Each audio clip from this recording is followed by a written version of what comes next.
Momenti që duhet të ishte një dalje e zakonshme nga shtëpia, një përshëndetje emocionale dhe një mbyllje e bukur e një rrugëtimi u kthye në një nga skandalet më të përfolura të momentit.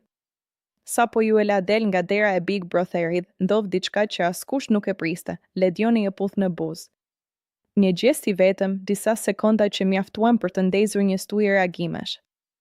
Në fillim ishte heshtja e habitur e atyre që ishin prezent. Pastaj shpërthimi. Brenda pak minutash, rrjetet sociale u mbushen me video, komente dhe reagime nga më të ndryshmet. Portalet dhe gazetat online nuk humbën kohë, titujt u bën gjithnjëherë më të fortë, gjithnjëherë më provokues. Skandal në dalje, puthja që tronditi publikun, a kaloi kufirin Ledioni? Këto ishin vetëm disa nga titujt që pushtuan median. Por ajo që e bëri këtë moment kaq të madh nuk ishte vetëm vetë puthja. Ishte konteksti. Ishte fakti që ndodhi në një moment publik, në një dalje live, në një format që ndiqet nga mijëra njerëz. Dhe mbi të gjitha, ishte mënyra si u perceptuan nga publiku. Reagimi i opinionit publik ishte i menjëhershëm dhe i ashpër. Një pjesë e madhe e njerëzve u shprehen kundër Ledionit.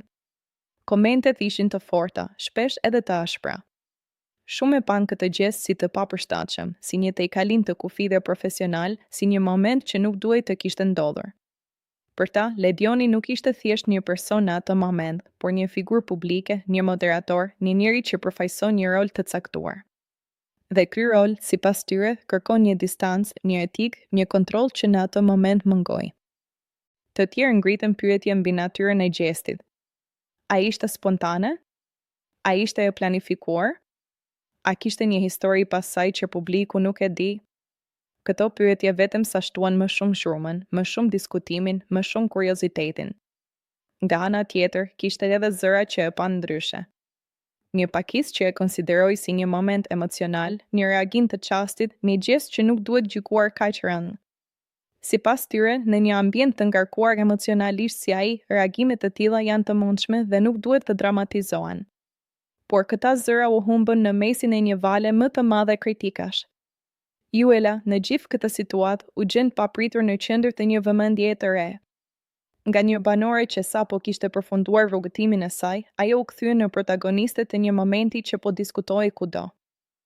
Reagimi i saj, gjua e trupit, mënyra si e përjetoi atë çast, çdo detaj u analizua. Ndërkohë, presioni mbi Ledionin vetëm sa u rrit.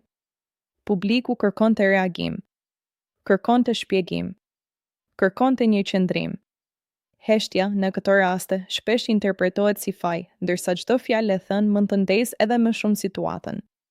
Kjo ngjarje nxori në pa edhe një herë fuqinë e mediave dhe rrjeteve sociale. Si një moment i vetëm mund të zmadhohet, të analizohet, të gjykohet nga mijëra njerëz në të njëjtën kohë. Si një veprim mund të kthehet në debat kombëtar brenda pak orësh. Por mbi të gjitha, ngriti një pyetje më të madhe, ku janë kufit për figurat publike? Sa spontane mund të jenë ato? Dhe kur një gjest kalon nga njerëzor në i papranueshëm në sytë e publikut, ky debat nuk do të shuhet shpejt. Sepse nuk është vetëm për një puthje. Është për perceptimin, për etikën, për pritshmëritë që publiku ka ndaj atyre që janë në ekran. Dhe ndërsa ditët kalojnë, një gjë mbetet e sigurt, ai moment i shkurtër kalon një gjurmë të gjallë. Një moment që do të kujtohet, do të diskutohet dhe do të përdoret si shembull për shumë kohë.